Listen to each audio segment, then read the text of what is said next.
2009년 국내 개봉작인 트랜스포머. 당시 마하 7의 속도로 적을 타격하면 레일건, 이 레일건을 보면서 감탄하던 관람객도 많을 텐데요. 이렇게 레일건은 영화 속에서나 볼 법한 환상의 무기로 더 익숙한데요. 최근 중국에서 레일건 함상 사격 시험에 성공했다, 뭐 이런 보도도 나왔습니다. 이건 혹시 레일건 탄생 임박? 어떻게 된 일인지 알아보기 전에 구독, 좋아요, 알림 설정은 리얼웨폰 제작진을 너무나 즐겁게 합니다.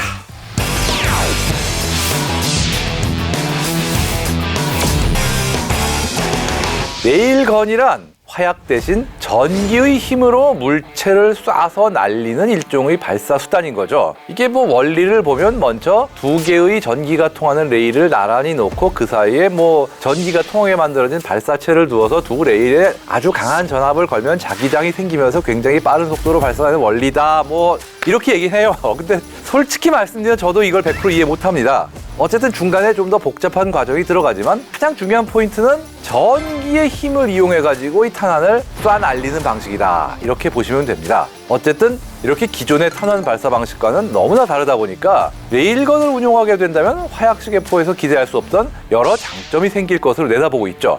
예를 들어서 화약을 이용한 포라면 사거리와 위력을 높이고 싶을 땐 먼저 포신을 쭉 늘리고 추진장애를 세게 터뜨려야 되는데, 문제는 포신의 길이와 추진장애의 폭발력이 두 가지 모두에는 물리적인 한계가 존재할 수밖에 없습니다. 특히 추진장애의 폭발력이 강해지면 약실과 포신의 내구성도 대폭 높여야 되고, 그러다 보면 이 과정에 수반되는 여러 문제점도 해결해야 되죠.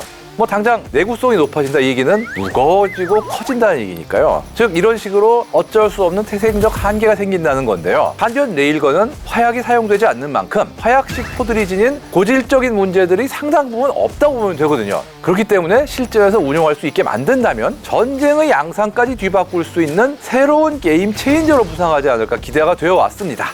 그렇다면 꿈의 무기로 불리는 레일건의 특장점은 무엇인가요? 예, 레일건 매우 빠른 탄송이 나옵니다. 뭐 지금 현재 마하 7이라는 뭐 어마어마한 속도가 나오는 것도 불가능하지 않다, 이렇게 나오는데요. 이게 그리고 또 화약을 사용하지 않으니까 이 폭발이 포의 부피나 무기에 비해서 훨씬 빠른 탄송을 낼 수 있는 거죠. 물론 레일건 역시 작용반작용 법칙이라는 기본 물리 법칙을 거스를 수는 없기 때문에 무거운 탄을 빠른 속도로 쏜다 그러면 당연히 그에 따른 강력한 반작용이 생깁니다. 반동이 생기는 거죠. 단, 레일건은 이 문제를 우회할 수가 있는데요. 바로 아주 가벼운 탄을 정말 빠른 속도로 쏘면 되는 거죠. 탄 자체가 가볍더라도 속도가 굉장히 빨라지면은 운동 에너지와 비행 거리가 생기는 거고, 이를 통해 긴 사거리와 강력한 위력, 두 마리 토끼를 잡을 수가 있습니다. 게다가 화약을 사용하지 않기 때문에 발사 시에 발생한 화염이 화약식 포에 비하면 훨씬 화염이 적기 때문에 적이 탐지하기가 어렵고, 탐지하더라도 워낙 빨리 날아오는 데다 발사체가 작으니까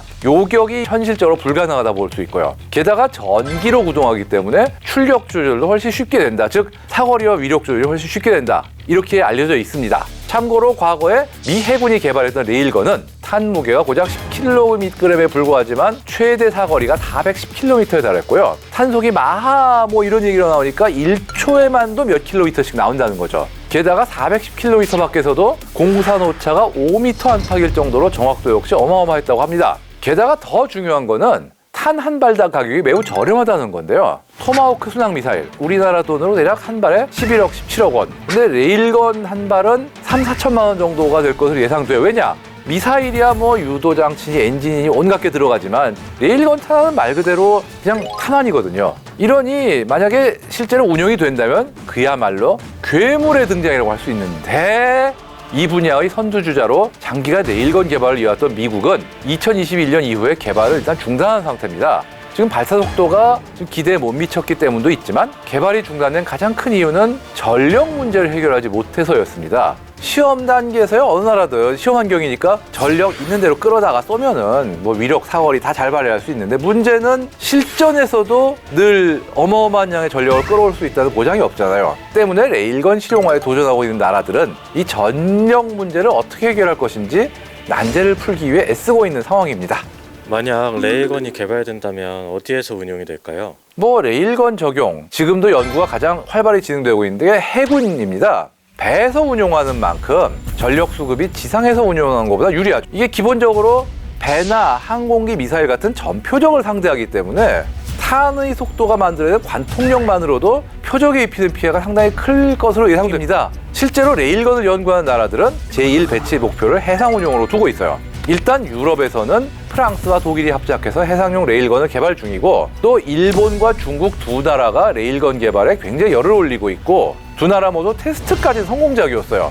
심지어 시험함정에 탑재해서 해상 사격도 성공했다, 이렇게 알려졌습니다. 재밌는 점은 일본이 미 해군과 협력해서 현재 레일건 타당성 연구를 진행 중이거든요. 미국도 자국의 레일건 개발은 일단 중단했지만 여전히 레일건을 포기하진 않았다, 이렇게 보입니다. 근데 개인적으로는 레일건이 진짜 실전 배치까지 될까, 이런 의구심이 살짝 들긴 해요. 미 해군도 실험 단계에서만 보면 그야말로 장밋빛 희망을 보여줬습니다. 하지만 문제 해결을 아직 못하고 결국 개발을 중단했기 때문에 과연 다른 나라들이 이 이슈를 극복하고 레일건을 완성할 수 있을까? 이건 좀 지켜볼 필요가 있습니다. 그런데 우리나라도 현재 레일건 연구에 나름 상당한 투자를 하고 있기 때문에 긍정적인 소식이 들려오기를 한번 기대해 보겠습니다.